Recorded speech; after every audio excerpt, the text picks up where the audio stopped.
DNA TV మన రాష్ట్రం మన ఛానల్.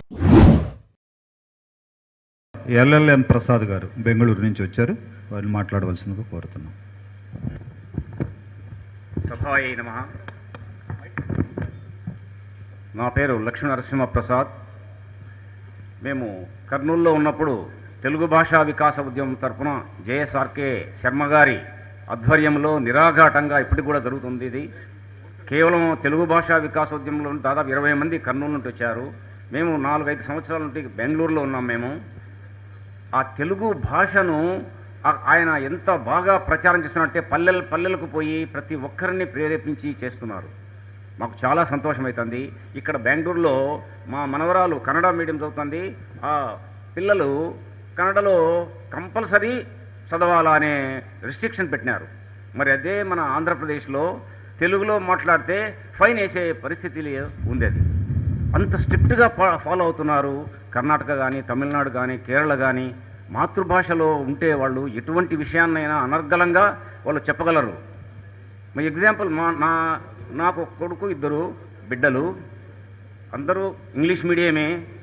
నేను ఇంటి దగ్గర వాళ్లకు మంత్రపుష్పం, పురుష సూక్తం, స్త్రీ సూక్తం, ఇవి విష్ణు సహస్ర పారాయణము, భగవద్గీత 2 అధ్యాయాలు ఇవన్నీ నేర్పించాను. నేను తెలుగు శతకంలో పద్యాలు అనర్గళంగా చెప్తారు వాళ్ళు. అంటే మీ తల్లిదండ్రుల పాత్ర గురించి నేను చెప్తున్నాను. చిన్న ఉదాహరణ, మా అమ్మాయి మెడిసిన్ చేసేటప్పుడు వాళ్ళ ఫ్రెండ్కు వాళ్ళ నాయన లెటర్ రాస్తే మా పాపతో చదివించుకుంటారంట ఆయన. ఏమంటే తెలుగు మాట్లాడుతాను కానీ చదవలేదని. ఎంత దురవస్థలో ఉంది అనిపిస్తుంది మాకు.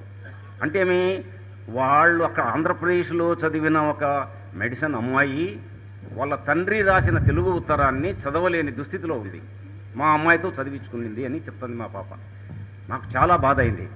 అంటే మాతృభాష ఎక్కడికి పోతుంది అనిపిస్తుంటుంది. అందుకే శేషప్పకవి గారు ఒకటి అంటారు, పసరంబు వంద్యైన పశుల కాపరి తప్పు, ప్రజలు దుర్జనులైన ప్రభువు తప్పు, భార్య గయ్యాలైన ప్రాణనాథుని తప్పు, తనయుడు దుష్టుడైన తండ్రి తప్పు, సైన్యములు చెదరైన సైన్యనాథుని తప్పు, కూతురు చెడుగైన మాత తప్పు, అశ్వము చెడుగైన ఆరోహకుని తప్పు, దంతి దుష్టయైన మావటీడు తప్పు, ఇట్టి తప్పు లెరుంగక ఇచ్చవచ్చినటులా మెలగుదురిప్పుడి అవని జనులు, భూషణ వికాస శ్రీధర్మ పురనివాస, దుష్ట సంహార నరసింహ దురిత దూర అంటాడు.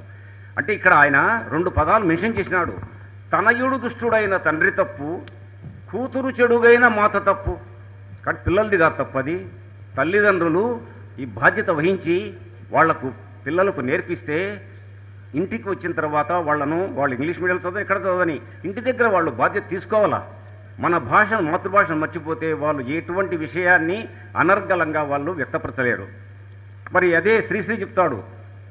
అంటే వాళ్ళు పెద్దయినాక యువకులు, మంచి యువత, ప్రపంచంలో అత్యధిక శాతం యువకులు ఉండేది భారతదేశమే. రాబోయే 10-20 సంవత్సరాల్లో అగ్రదేశాల లిస్టులో ఫస్ట్ స్థానంలో వచ్చినా ఆశ్చర్యపోనక్కర్లేదంటారు మోడీ గారు. మరి ఎందుకేం చెప్తాడు శ్రీశ్రీ గారు? ఒక మాట చెప్తాడు, కొంతమంది యువకులు పుట్టుకతో వృద్ధులు, పేర్లకు పకీరులు, పుకార్లకు నిబద్ధులు అంటాడు. మరి అదే కొంతమంది యువకులు నవజీవన నిర్మాతలు అంటాడు.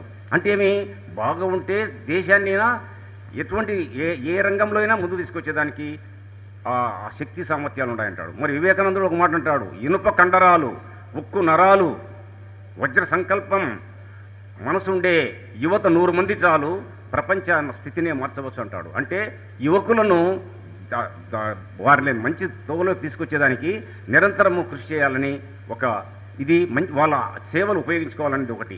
నేను ఒక చిన్న కవిత రాసి ముగిస్తాను. నేను ఒక చిన్న, ఓ యువత మాతృభాషను ప్రేమించు, ఆరాధించు, అనుసరించు, మాతృభాషలో నీ మేధస్సును మధించు, క్రొత్త ఆవిష్కరణలను సృష్టించు, చరిత్ర పుటలలో నీకై ఒక పేజీ లిఖించు, ఇతరులతో మాతృభాషలోనే సంభాషించు, వచ్చిరాని పరాయి భాషను తృణీకరించు, నవభారత నిర్మాతవై, భరతజాతి ఆశాకిరణ కాంతివై, అలసత్వాన్ని వదలి నిరంతరం కాంతిని ప్రకాశింపజేసే సూర్యుడివై, పడినా లేచి ఎగిసిపడే అలవై, భారతదేశానికి ద్రోహం చేసే వారికి కాల యముడివై, మాతృదేశానికి శాంతికి చిరునామాగా మార్చు.